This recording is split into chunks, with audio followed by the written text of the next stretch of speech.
My name is Jasmine, and I am a recovering drug addict. My name is Richie Farrell, AKA the Old White Junkie. And we are your hosts for Exit Team Nashua. Our mission is to bring recovery into the living room. Last year, over 72,000 Americans died of an accidental overdose. That's almost 200 Americans every single day. We will bring you guests with real-life experiences with addiction and recovery. Welcome to Exit Team Nashua. Hey guys, welcome to Exit Team Nashua. I'm Bobby. I'm going to be the host for tonight. Our other host, Jasmine, is unable to make it, so everybody secretly shame her. So I'm joined tonight by Nicholas, I'm sorry. And based on our conversation before, we're going to have a good time. Oh, yeah, naturally. Yeah. I just feel like this is a vibe right here. Yeah, no, like I feel something like a spark almost. I didn't want to say it, but you brought it up. Yeah, so yeah. I mean, part of being okay with yourself is being able to say things first. I'd swipe right. There it is. Super like. All right. So let's get into the nitty gritty right now, right? So like you mentioned a couple of these like crazy stories that I want to hear now. So like you are a recovery advocate, right? Yes, and a recovering addict. We can say that too. Yeah, sure. So what brought you to this point? Like what kind of led up to you deciding to, change and do all that kind of stuff? Honestly, in a couple words, I was tired. Okay. I've only been to 2 rehabs. The first one was when I was 12 years old. It was out the gate. Like I knew I had an issue. Yeah. So when I was 12 years old, they put me into a facility, got out of there. Then I went to a boys' school for 2 years, which is my mother's nice way of saying that I was locked up for a couple years of my youth. Okay.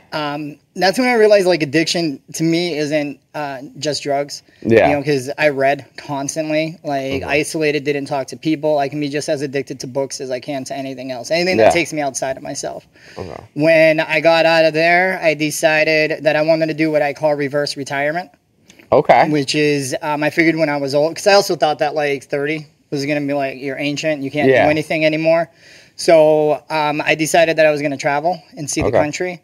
So I started hitchhiking right around like 15, 16 cross country. And by the end of it, like I always say that like I got to go to a lot of places, but I couldn't tell you anything about them. Yeah. Like I can tell you the bad neighborhoods in every city and where they are. When I realized that I had a problem is I was in the Bay Area in San Francisco. I'd been living in a bush for about 4 years, not communicating with people. Like if I talked to anybody, it was just in like weights, measurements, and denominations. Yeah. When people would ask me like, how are you? Like I was so removed from people that even like basic conversation of like, hey, how are you? Was confusing to me.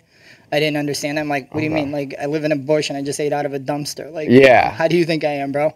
And so basically that was like my breaking point. I was sitting there. I used to do my ritual, if we can call it that, on federal courthouse stairs because I felt like if that, that would be the last place they would look for me. I mean, the logic is solid. It is, but the follow through was not. Okay. They found me there. And really? I know. I was surprised as well. I was like a cop at a federal courthouse building. This is amazing to me.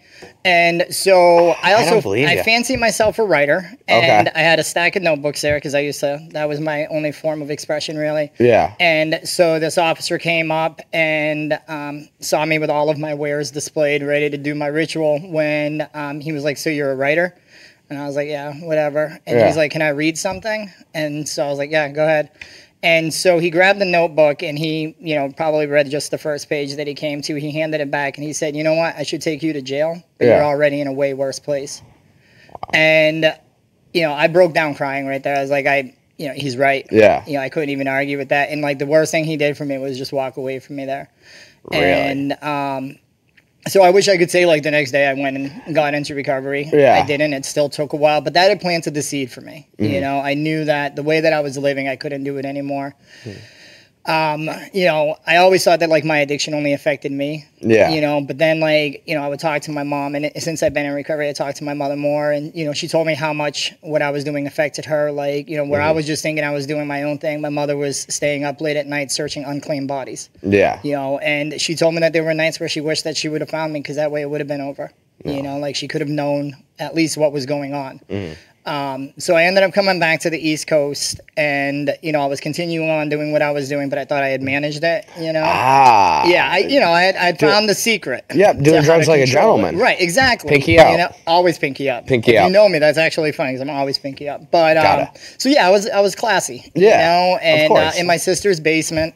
You know, which is what true gentlemen do. Yep, lavish. And, right. Oh, lavish. I was pretty highfalutin. Oh yeah, you know, no silk sheets. I knew that I was like I had made it. Oh yeah, know, I'd arrived. So, but what really did it for me is I woke up one morning and again doing my ritual, and I realized that the thing that controlled my life was smaller than my pinky toe. And now, you know, this is one of them things that I've been doing this for, you know, I don't even know how long, but like that day for some reason. I was like, if I were to drop this, and for me, it doesn't matter what your substance is in this place. Like, if it goes onto a carpeted floor, your day is a nightmare. Yeah. And so I just knew right then, I was like, I can't do this. Like, this is what controls me. Like, my every single move, whether or not I have a good or a bad day. And so I started calling for help, and luckily, my call was answered. And like that's like a huge thing, right? Because like you said, like I just thought I was doing my own thing, all this stuff. Like that was something I held on to. Like I'm independent. Oh yeah, you know what I mean? But like no, I'm a slave to a substance. Oh yeah, definitely. You know, I can't go anywhere unless I have my substance of choice with me. Yep. Or else why would I go there?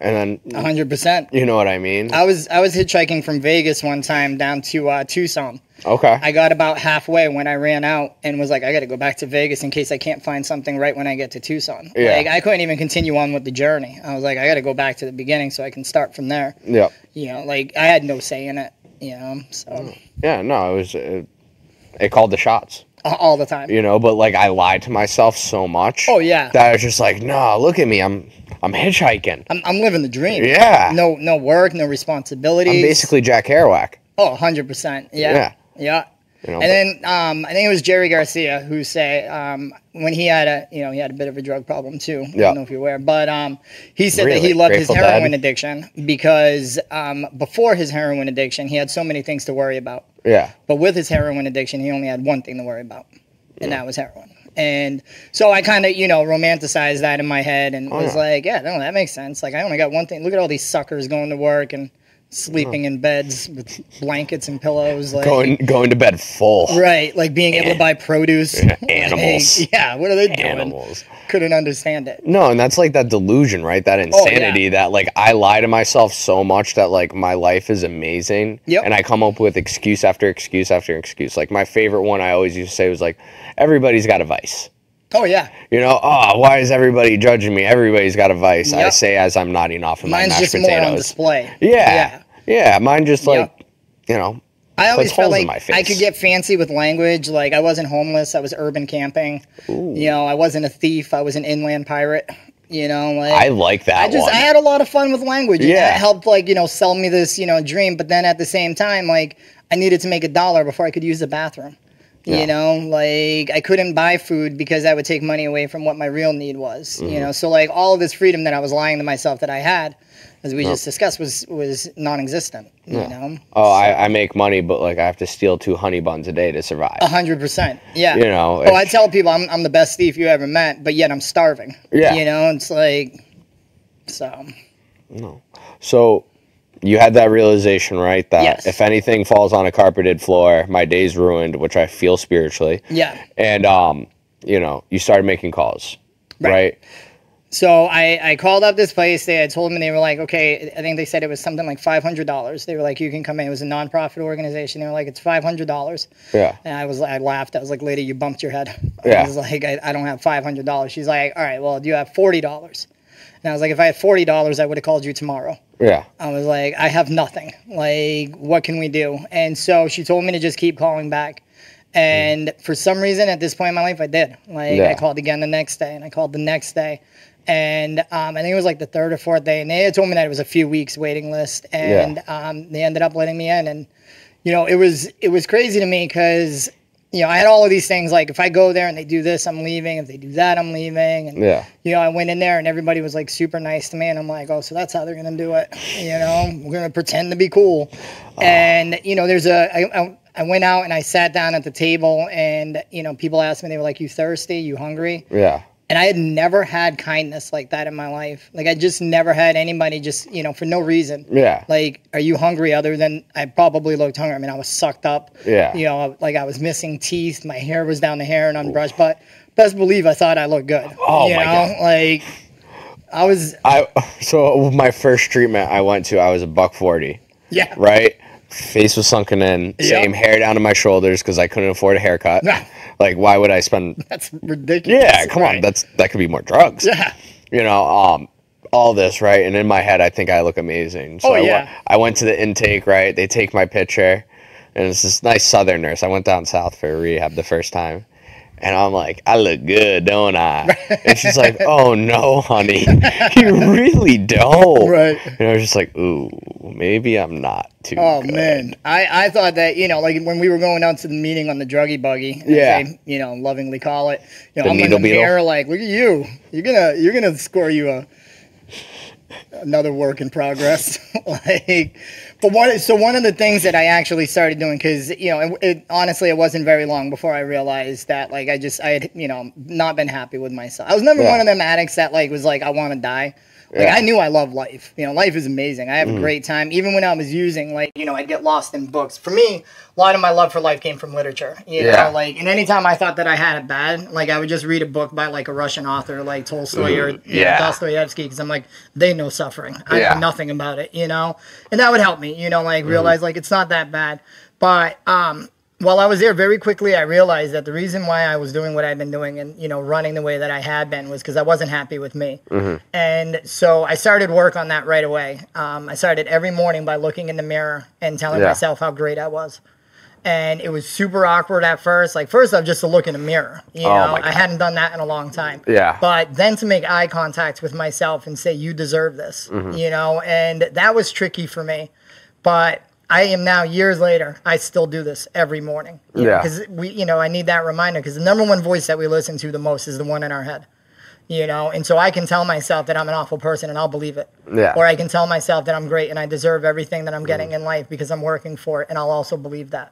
I can talk myself into anything, and I can talk myself out of anything. Yep. You know what I mean? If I go in with the belief that I'm not worth this, you know, like, why am I going to do the things that I need to do? Yep. You know, but and sometimes I did have to, you know, I would tell that to myself and I'd think it's a lie. And then I'd have somebody else say it, though. Yeah. That I never asked. I never prompted them to be like, hey, you're worth getting help. You're worth fixing whatever, right? Yeah. And if they said, it's like, oh, okay, I'm not the worst person in the world. Right. You know what I mean? Because, like, I think as addicts, alcoholics, whatever you identify as, like, when you come in, you're not feeling too good, and you don't think highly of yourself. You're like, I'm the worst of the worst. Yeah, people don't usually show up like, I just love life right now. Yeah, like, and if you do, I don't trust you. Right, yeah, something's off. Yeah, like we gotta take a look at this, bud. But so one of the things that actually helped convince me of this as well is that, like I said, I didn't even have the $40 to get in, right? Yeah. Which meant that there were people that I didn't even know that believed in me and covered my cost, you know? And then when I got out and I was going to meetings, like, you know, I myself, like, I came into recovery as an atheist. Like, I think that's important to mention because there's a lot of people that struggle with the higher power part. Like, you know, I'm an atheist in recovery, like it happened. I mean, I've since, you know, had a huge movement where I'm, you know, now I'm kind of agnostic. So, you know, pretty big deal for me. But, like, there were churches that opened their doors to let me in there because they believed in my ability to change. You know, they didn't care who was coming in there. They didn't care what my life was before that. They were just saying, hey, why don't you come in here so that you can get some of this recovery that you need, you know? And so by thinking about the fact that there were other people that believed in me, whether they were telling me or not, and there were a lot of people that told me, but there was also people that I never met that believed in my ability to change. And that helped me believe in my own change. Yeah. So. It's like a theme, always connection, right? Yes. Like having that real human connection and somebody seeing something in you that you can't even see. You know what I mean? Like, and that connection part was weird for me. Oh, you know? It's completely, because I expect to be taken advantage of. Right. In those kind of situations, because that's what happens when you're living that kind of life. Yep. You know what I mean? Like, you open up, you show vulnerability that's seen as weakness, and, like, bad things happen. Yeah. But, like, some of the best things that's ever happened to me was because I got vulnerable with another person. You know, they let me in, I let them in, and they helped me. Right, and then a relationship begins. Yeah, you know, and now I don't have to pretend to be somebody else. And that was, you know, for me, I don't even know if it was, you know, so much that I was pretending to be something else, but like I would try to push people away a lot, you know? And so like I would go into a meeting and I would, you know, I would raise my hand and share, but like I would basically raise my hand and be like, I hate all of you. Like, I don't know, you know, like I knew I was there for me, but at the same time, I was like, I can't stand anyone in this room. I was like, nothing personal, but you're all humans. And just on that alone, like you bother me. Yeah. And then afterwards, people would come up and give me a hug. And I'm like, I can't stand these people, you know, but I kept going back, you know, and because of that, you know, I started opening up more and getting real, like, you know what, it's not that I hate you guys. Yeah. It's that I'm uncomfortable with this. And then from there, you know, further and further. And now I have like actual friends, you know, and, one of the greatest things I learned about in recovery is like being able to have fun, not take yourself seriously. And luckily, I've built a group of friends in recovery that we're able to do this. You know, I know that on the last episode, somebody was mentioning a show that I'm also going to mention, which is the Sicker Than Most show, which happens the third Saturday of every month. And it was a friend of mine who, you know, was kind of talking about wanting to be able to like play music somewhere, but like, where do you do that in recovery? Yeah. And so we have the show Sicker Than Most, aka Addicts Got Talent. Yeah. Anybody in recovery can perform. Anybody that's not in recovery is more than welcome to come and check it out. We love support from the community. Yeah. But it is just this amazing thing where people get to, you know, showcase their talent, have fun, just come out and, you know, sing. There's music, poetry, comedy. Some people do skits, you know, free pizza, which is amazing. I mean, the pizza's a draw. I mean, you can't turn any away from pizza. And actually, in April, we're going to be doing a fundraiser. For the Hope Center and Planned Parenthood. And it's going to be at the Courier Museum. Anybody wants to check out the Sicker Than Most Facebook page, we'll be updating it on when the exact date of it's going to be. That's amazing. So, you know? Yeah, like we're now getting, you know, so the community helped us, and now we get to give back to the community, which is beautiful. I was about to say, you know what I mean? Like you're using talents that you guys already have. Right. You know? Putting it in an amazing context and for an amazing cause. Yes, and, you know what I mean? And it's magical. It really is. Like no, and it's keeping that pay it forward thing going. Right. Right, because like just like somebody believed in you. Yeah. With that $500 or $40 or whatever it is. I don't know the math on that. It's weird. Yeah, but like they got me there. You know, I was never a math guy. No. Right, but like that's what's happening. Paying it forward, paying it forward, paying it forward. I know when I came into recovery, like I didn't really have a lot. You know, and people took care of me and believed in me, and now I'm able to do the same thing. And I don't say that as a no, it's one of the gifts of recovery. Exactly. You know, and like when I count my gifts of recovery, it's very rarely like, you know, I mean, don't get me wrong, I do pretty well in life now, you know, well, definitely in comparison to where I was, but it's never about the material stuff. Like for me, it's, you know, my mom talks to me, you know, my brothers and sisters, I'm like the one person in the family that talks to everyone, when before they had all assumed that I was a lost cause, you know, it's electricity. Like, that's an amazing thing in my life. Dude, like, I turn on light switches, lights come on, I have heat. I now buy produce and, like, put it in a drawer. It's called a crisper drawer. Don't know if you're familiar with it. I don't like to brag. Yeah, but, like, I got one of those. Dude, know what I'm a huge fan of? Running water. Bro, I could wax poetic on that all day. Dude, it's amazing. Like, it is. I had this realization. It was after I got out of, I was living in a sober house for a while and recovering. I got my own place, right? And I paid for it, and it was amazing. And I was laying down in my own bed, on my own sheets, and, like, I was just so overwhelmed. And then I thought, like, if I call somebody that's, like, normal, they'd be like, yeah. But that's what you do. Yeah, no, like, good job. You bought yourself a bed. Yeah. But it's just, like, you don't understand, dude. Like...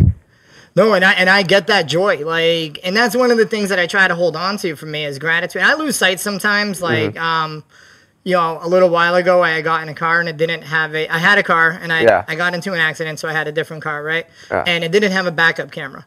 And my buddy's sitting there next to me and I'm like trying to back up and I'm like, stupid, doesn't even have a back. He's like, bro, literally we're eating out of dumpsters. Like, now we're complaining about no backup camera. And it's like, you know, that's stuff that I need to be reminded of to keep me humble. Yeah. Like, you know what? You're right. Like, my life is amazing. And for normal people to get excited about electricity and running water, I understand how ridiculous that sounds, you know? Yeah, but it's amazing for people like us and to know that it's possible. No, That's the thing, like, they say, like, two addicts, alcoholics, like, you have that connection, that whatever, right? And that's why we continue to try to help people, right? So if somebody, what would you suggest for somebody that's, like, looking for help or even contemplating, like, maybe I have a problem? I mean, you know, there's so many. I mean, I wish I could say that there was a ton of resources out there that anybody that needs help is going to get it, but you have to put in work. You know, I didn't get into my first place the first time I called. You know, obviously there's meetings, but if that's not your style, I mean, there's all different kinds of meetings too. You know, I mean, I have my pathway to recovery. I don't believe that recovery is one size fits all. I am definitely not a fan of saying this is what works. Like, no, there's many different things that work, and find what's going to work for you. You know, it's not always the easier path though. That's not just because it seems easy. That may not be what works. You got to be willing to put in, you know, some effort. But, you know, I would ask yourself seriously, like, you know, are you ready to make changes? Because it really is a whole lifestyle change, you know, and, you know, reach out, ask for help. Like, if you feel that you have a problem, like, ask for help. Because no matter what pathway you choose, like it was already stated, the opposite of addiction is connection. Like, so no matter what pathway you choose, the number one recurring theme in any pathway to recovery is connection. Like finding a group, you know, whether it be like joining a sewing bee if that works for you. I don't know. You know, well, I've seen crazy stuff in the world, you know? No, and like that's the thing too, like you said, try. Like, because I work in the industry, so I see kids that come in and be like, oh, it's my 5th or whatever treatment. Like, I don't know if I could keep doing this. You know what I mean? But like, I feel like making that point that like, okay, a lot of times it doesn't happen the first time. It can. 100% it's possible. You know, I have a lot of friends that are, you know, one time through and they're still sober today, and it's amazing. I don't know how they did it because, like, I needed to beat my head off the wall. So, real quick, if I can. So, I went once when I was a kid, which obviously was court ordered. I had nothing to do with it. In my adulthood, I went one time and got it. And the way that I got it was I was at a meeting, and a gentleman that had shared, when it came to the end of the meeting for who has a burning desire, he raised his hand again, which pissed me off because I was like, let's wrap this up. You know, I was in my first couple weeks. I'm like, we've heard enough. And he said, you know, I came here 20-something years ago and I got it my first time. And people ask me how. And he said he always replied to them, how do you not? And that, like, for some reason blew my mind because I know the alternative. You know, I went into rehab one time. I was like, I'm done. I made a decision. And when I went in there, I was like, holy crap, like, how do I not do this? You know, like, I've abused myself for so long. Like, my first victim in my addiction was myself when I robbed myself of my dreams and hopes and aspirations, you know? And so also the first person that I needed to forgive was myself, you know? And for me, that meant giving myself a chance at life. You know, I'd never even given myself a chance, you know? When I was young, and I first started hitchhiking and thought that I was, you know, next Dean Moriarty. And, you know, I was living the dream and, you know, I was going to be discovered as a model. Because, like, with this, I mean, how is it not going to happen, you know? Have you had the contracts yet? Well, it's weird that, you know, there wasn't a lot of talent agents in the alleys. Okay, you know, like, really? I would think that that's where they would search talent. I mean, you know, Heroin Chic was a thing. Like, no, exactly. Kurt Cobain was in. You know, but no, they didn't even look for me. It was weird. Really? And I mean, you know, there was a lot of people that wanted to take pictures, but that was a whole different ballgame. You know what I'm saying? Yeah. So, yeah. I mean, that's another way of listen, life is life. You know what I'm saying? $20, $20. $20. Yeah.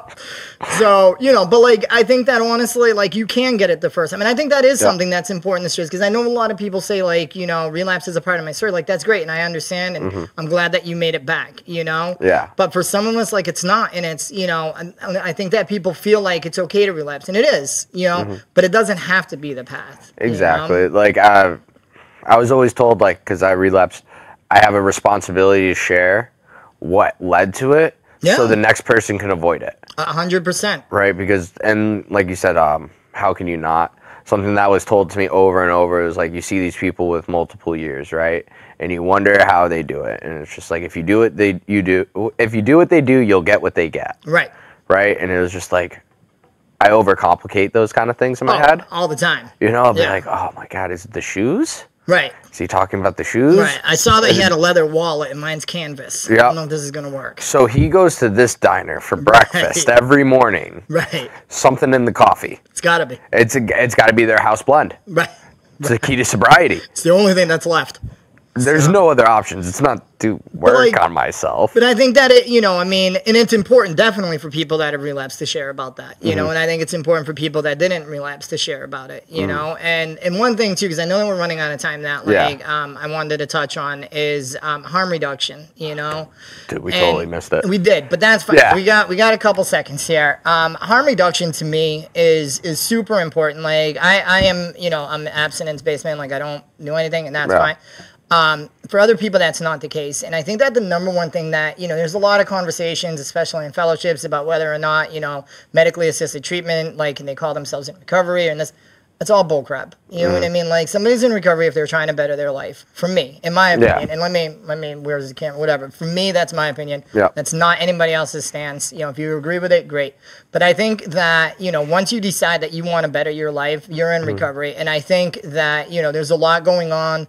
You know, they're talking about safe injection sites, which I agree with. I'm in favor of. I agree with. When people, and the reason for that is I believe that when people, and there's actually hard evidence on this, that when people are, you know, feel safer and are aware of their surroundings, rather than having to, you know, get their drugs and go and use them in a dark alley, like when they feel safe, they have less of a chance of overdosing.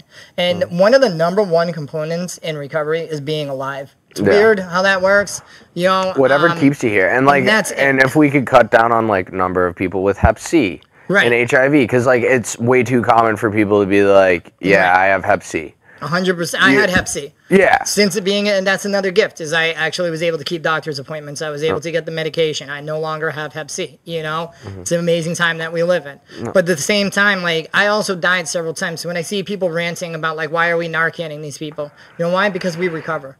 And we go on to help other people recover. Well, we don't help them. We give them the tools to help themselves, you know? But, like, if we're letting people die, if we're not talking about keeping people alive, then what we're saying is that people don't deserve this chance. And I think that all of us deserve this chance. Me too. I see it the same way as somebody who has chronic heart attacks. Yeah. You're still going to help them. Right. Right? It's still something that happens to them a lot, and it doesn't have to. But we're not going to be like, oh, yeah, Fred and his bad heart over there, just let him go. Yeah. No, we're going to be like, you know what? Fred's got a family. No. And you know what? Fred might make important contributions to this society at some point if he hasn't already. And Fred might get on the right combination of medications, and he won't have another heart attack. And there it is. And it's a beautiful thing, you know? And I think conversations like this and shows like this where we can talk about this, especially in the recovery community, because for me, it's kind of weird that in the recovery community, it's almost taboo to talk about harm reduction and talking about like how, you know, let's make sure that people can stay alive. So thank you for this chance. Thank you, Nicholas, for coming on. We are literally out of time right now. Like, yo. I appreciate it. It's been great. It.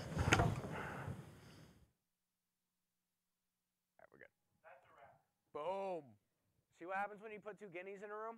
Can we move the table?